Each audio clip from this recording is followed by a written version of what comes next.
Halo semuanya, apa kabar? Nggak kerasa loh, bentar lagi kita udah mau masuk di minggu keempat bulan Mei. Bentar lagi kita bakal libur lebaran, walaupun memang tahun ini libur lebarannya bakalan beda banget dibandingkan libur lebaran tahun-tahun sebelumnya.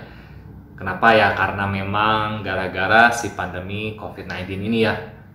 Sebagian di antara kalian mungkin tahun lalu ada yang liburan keluar kota atau mungkin liburan ke luar negeri, tapi tahun ini sayangnya kita belum bisa kemana-mana. Kenapa? Karena memang wabah COVID-19 ini belum pulih dengan sepenuhnya. Kalau misalnya, aduh bosen banget, usul dari gua sih palingan main ke rumah temen aja, nggak apa-apa. Tapi pastiin dulu sebelum pergi main ke rumah teman, mandi dulu yang bersih.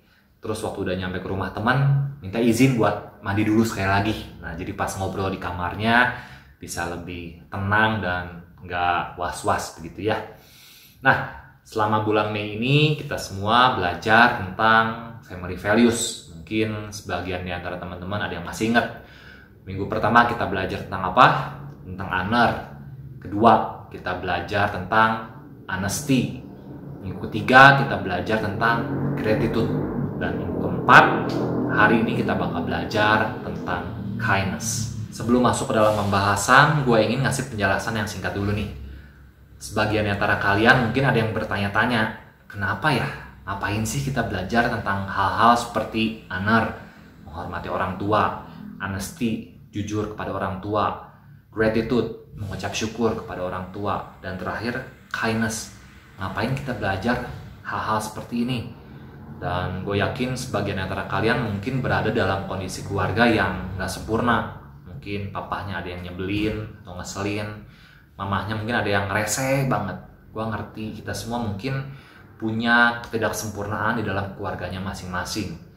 Nah, kenapa kita belajar tentang hal ini? Karena gue yakin kita semua, gue dan termasuk kalian, suatu saat nih pingin berkeluarga dan pingin kondisi keluarganya lebih baik dari sekarang.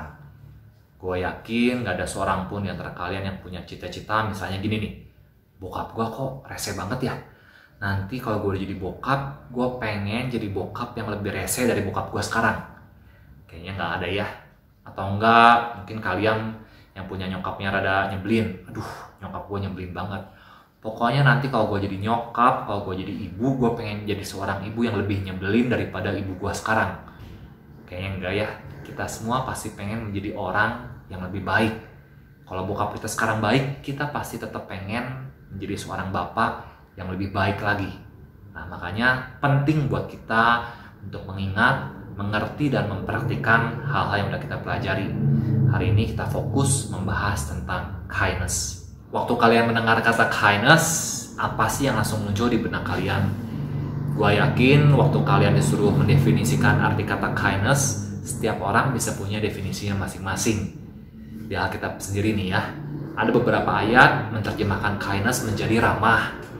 Beberapa ayat yang lainnya menerjemahkan kindness menjadi kemurahan. Beberapa ayat lainnya menerjemahkan kindness menjadi kasih. Menarik ya, satu kata maknanya bisa banyak. Nah, tapi gue pribadi menemukan satu definisi kindness yang cocok banget. Ada yang bilang kindness itu adalah gini, love in action. Kebayang ya? What is kindness? Kindness is love in action. Nah, waktu gue merenungkan definisi ini masuk akal loh. Kenapa? Karena kalau kita baca nih di kitab 1 Korintus 13 ayat 4-8, kita bakal menemukan love itu sendiri, definisi kasih itu banyak. Contoh nih, kasih itu sabar, kasih itu murah hati, kasih itu tidak cemburu, kasih itu tidak memegahkan diri, kasih itu tidak sombong. Nah, makanya kalau kita bikin definisi kindness is love in action, makanya kenapa kindness punya makna yang sangat dalam, sangat banyak, dan dimensinya berbagai macam. Karena love sendiri itu dimensinya berbagai macam. Kebayang ya? Makanya sulit untuk mendefinisikan kindness hanya dengan satu kata aja. Pasti ada yang menggambarkan dengan kata kemurahan hati, kebaikan hati, kasih, atau juga keramah tamahan. Sebagian antara kalian mungkin ada yang nanya, loh, kalau gitu apa alasan utamanya kita harus menunjukkan kindness kepada orang lain? Apa sih alasannya? Nah, alasannya cuma satu. Karena Tuhan sudah terlebih dahulu menunjukkan kindness-nya kepada kita. Tuhan sudah menunjukkan kebaikannya, kemurahannya, kesabarannya terhadap kita. Makanya kenapa kita wajib menunjukkan kindness tersebut pada orang lain. Nah, gue pengen nunjukin sebuah ayat yang sangat penting untuk kita renungkan bersama-sama. Ayatnya berasal dari Efesus 4 ayat 32. Bunyinya kayak gini. Tetapi hendaklah kamu ramah seorang terhadap yang lain, penuh kasih mesra dan saling mengampuni, sebagaimana Allah di dalam Kristus telah mengampuni kamu. Nah, ini menarik nih. Kalau Alkitab versi bahasa Inggris, kindness-nya itu waktu diubah ke bahasa Indonesia diterjemahkan menjadi kata ramah. Nah, alasannya apa? Karena Kristus sudah terlebih dahulu menunjukkan kindness-nya kepada kita. Kita wajib menunjukkan kindness tersebut kepada orang lain.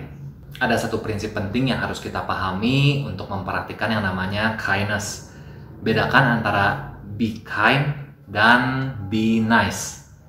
Gue ulang sekali lagi. Bedakan antara be kind dan be nice. Kita sebagai anak Tuhan dituntut untuk be kind to one another, bukan untuk be nice to one another. Nangkap ya? Orang yang be nice to one another itu fokusnya buat nyenangin orang lain terus. Sedangkan orang yang punya moto be kind to one another, fokusnya adalah untuk kebaikan orang itu sendiri. Jangan sampai kita ketuker. Sewaktu kita mempraktikkan yang namanya kindness di dalam keluarga kita, ingat, jangan sampai kita terjebak menjadi seseorang yang bermuka dua. Loh, maksudnya gimana nih bermuka dua? Nah, gue mau kasih kesaksian sedikit. Waktu kelas 6 SD, gue punya teman laki-laki, namanya gue gak usah sebut, inisialnya G aja. Si G ini, bermuka duanya ampun-ampunan.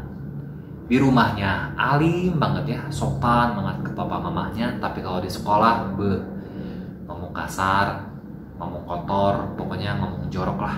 Pokoknya lu nggak akan mau berteman sama orang seperti ini. Gue waktu ngeliat kayak gitu ya, kok bisa ya? Di rumah alim banget, tapi kok di sekolah bisa jadi orang yang lalim ya? Jahat banget. Aduh, jangan sampai juga kebalikannya terjadi. Di sekolah jadi anak yang baik, penurut, bahkan di gereja, wah terkenal baik, pelayanan, rajin, gampang disuruh-suruh. Tapi waktu di rumah, ya ampun, bantuin mama aja nggak mau, bantuin papa juga istilahnya apa ya, ngeluh-ngeluh aja. Nah, kebayang ya? Jangan sampai kita memperhatikan kindness itu setengah-setengah, cuma di rumah aja, di luar rumah enggak. Atau enggak, di luar rumah rajin banget, tapi di dalam rumah enggak mempraktikkan kindness. Nangkap ya? Jangan jadi orang yang bermuka dua. Kalau gitu, gimana caranya kita mulai mempraktikkan yang namanya kindness di tengah-tengah keluarga kita? Cuma dua caranya. Yang pertama harus direncanakan, dan yang kedua harus sengaja dilakukan. Nah, ingat loh, kindness di sini sifatnya aktif ya, bukannya pasif. Jangan sampai di antara kalian ada yang berpikir kayak gini, gue udah mempraktikkan yang namanya kindness dengan cara tidak meminta handphone baru ke bokap gue, tidak minta beliin baju atau celana baru ke nyokap gue, atau misalnya nggak cari gara-gara, nggak cari keributan dengan cici, koko, atau didi gue. Nah, jangan. Itu bukan kindness ya, itu justru normal. Nah, kindness di sini adalah sebuah tindakan kebaikan yang secara aktif kita lakukan untuk kesenangan papa kita, untuk kesenangan mama kita, dan untuk kesenangan cici, koko, atau adik kita. Kebayang ya? Jangan yang pasif loh, tapi harus yang aktif. Bisa misalnya contoh nih, nganterin nyokap ke pasar, atau enggak tawarin ke bokap, "Pah, mau bantuin dicuci mobilnya enggak?" Atau enggak misalnya beliin makanan buat koko, cici, atau dedek. Kebayang ya? Seminggu sekali lakukan hal tersebut aja. Ntar lama-lama kita akan menjadi seseorang yang terbiasa mempraktikkan kindness di tengah keluarga kita. Hari ini kita udah belajar tentang yang namanya kindness, mulai dari definisi apa artinya kindness, alasan kenapa kita harus mempraktikkan kindness, terus siapa yang menjadi sosok teladan kita dalam mempraktikkan kindness, kemudian prinsip-prinsip penting dalam mempraktikkan kindness di tengah-tengah keluarga kita. Terakhir barusan kita ngebahas gimana caranya kita bisa mulai mempraktikkan kindness di tengah-tengah keluarga. Semuanya kembali ke tangan kalian. Yuk, gue mau ajak kita semua jangan cuma sekedar menjadi pendengar firman, tapi menjadi pelaku firman. Mari kita tutup dalam doa.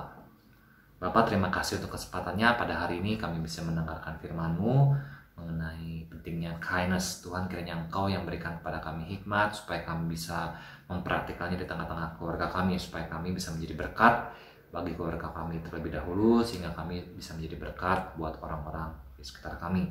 Kiranya Engkau yang pimpin Tuhan, komitmen yang sudah kami buat, kiranya kami dapat melakukannya dengan setia.